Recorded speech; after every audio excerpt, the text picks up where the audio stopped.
Nedra Ginwright, and pleasure to be here.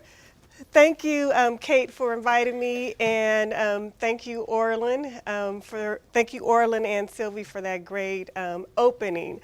As I was kind of thinking about how I'm going to introduce or how I'm going to start, these two stories really connect to what I wanted to speak about today. And so I have this big sheet, so I may stray away from it a little bit. So I want to just first start by saying that I have recently decided that I will no longer give change or dollars to people who appear to be homeless. I've been asked several times, and I've made a decision that I no longer will give change to people that seem like they're in need.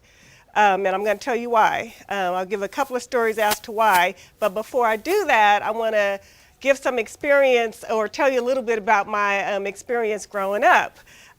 Grew up in San Diego in an urban community, single mother. I always felt like we never had enough. It was just a scarcity story.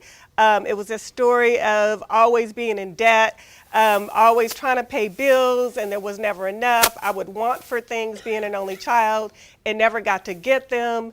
Or I would always have the bargain version of it.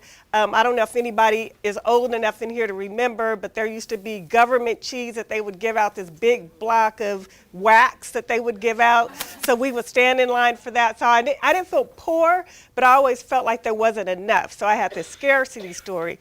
So I internalized that into my adulthood, and so I never wanted to, I've always been a giving person, but always wanted to make sure I kept just enough for, more for me and not enough to give out to other people.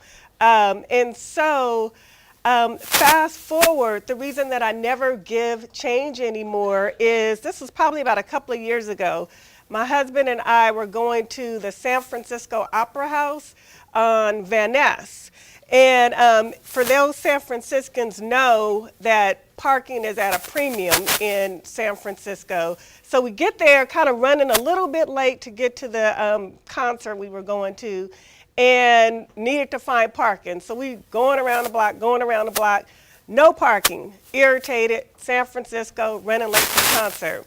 So see a lot nearby, it's $20. And I'm like, yes, I brought some cash, I have $20, I get to park in this lot, not that far from the San Francisco Opera, got on my heels, don't want to walk far, so I'm going to park in this $20 lot. Cool. Go into the lot and circle around, and there is no parking. I'm like, damn it, I can't even pay to park here in San Francisco. This is ridiculous. So we leave the lot. I'm frustrated because I can't even pay to park in San Francisco, drive right in front of the San Francisco Opera House, and lo and behold, there is a free parking space. How in San Francisco there's a free parking space, I don't know. None of those crazy signs, can't park here Monday through Friday, full moon. None of those crazy signs were there. So we parked right there. And again, I'm happy now because don't have to hurt my feet, walking very far, free parking space, not gonna get ticket or towed. So going into the opera, there's a woman who appears to be homeless without shelter, and she asked me for some money. And so I'm a kind person, so I dig down in my purse looking for change. All I'm finding is mints and, a couple of pennies and leftover tissue. And so I say to her, I'm sorry, ma'am, I don't have any money. Apologize, and I start to walk off. And it was almost like spirit did like this to me and popped me in the back of my head and hit me in my heart. It was like, wait a minute, you were just about to spend $20 in a parking space so that you could be convenient and go to your San Francisco concert at the Opera House, but you cannot give that same $20 to this woman who just asked for that $20? And so started walking, and I backed up, and my husband was like, I know you're not about to give out $20. So it connects to your story about how we value money. Because I'm like, I can give change and I can give $1, but this 20 is not leaving my hand to go to somebody asking for money. So stopped in my tracks, and I gave her that 20, and it hit me. I'm like, wow, I just gave somebody $20, but what I reflected upon was, again, I was about to pay that. My value was that I was okay with paying $20 to park in a lot.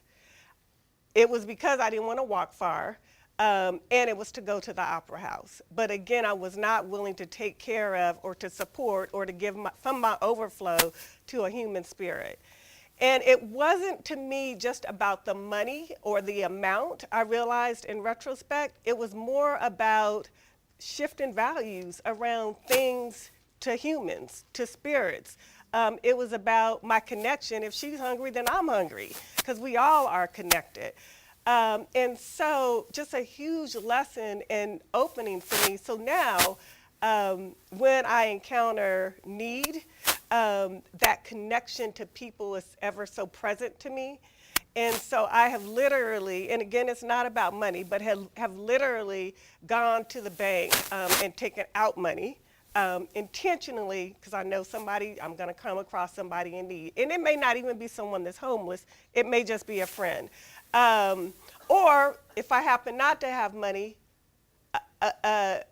giving and generosity is not just about resources, that type of money. My conversation is a resource. Hearing their story, sharing my story is a resource. So being able to give from that overflow and make those connections just to human spirits. And I'll tell one more quick story. I think I got a little time. I haven't gotten that flag yet. So in the spirit of giving, went to a grocery store one time. And again, I'm with the mindset that I got to give, blah, blah, blah, blah, be generous, do from your overflow. And this brother was outside, and he was like, hey, ma'am, can you spare some change? I said, I don't have any change. He was like, well, can you get me something from the grocery store? Sure. He said, a sandwich would be fine. And I'm rushing again. I'm always rushing. And I'm thinking to myself, okay, he wants a sandwich. That's easy. I'm going to go to that little ready-made area in the deli section, grab a sandwich, be on my way, grab whatever I need, be on my way. So I asked him, again, people want different types of sandwiches. I said, sir, what kind of sandwich would you like? And, I'm thinking turkey, ham, beef, whatever, still ready-made deli section. He said, I'd like a smoked turkey sandwich on a double crunch roll with mustard and no mayonnaise. Again, my first thought is, didn't your mama tell you beggars can't be choosy? Again, that's true. And then it hit me again. One, I asked him what he wanted, and he told me. Secondly, he definitely told me. Secondly, again, just because somebody is asking for something that's on the street that does not have the privilege that I have, doesn't mean that they don't want exactly what they want. If somebody asked me what I wanted, I would have said a smoked turkey sandwich on a double crunch roll with mustard and no mayonnaise. And so all of these stories for me just reflect upon and bring me back to recognize that I have privilege, just abundant privilege. That scarcity story that I had years ago, I had a house, I had food, I had love, I had conversation. All of that was there, and there is an abundance. And so I love the stories, hearing about when I walked and saw a book, and Kate, you can tell me what the name of it is, of a man that gave away everything. And I'm like, could I do that? Would I do it? I could do it, but would I do that? But again, it just brings me back to the fact that we have an abundance. We can live without all of these things, all of these distractions, and that less is more. So with that, I'm good. Thank you.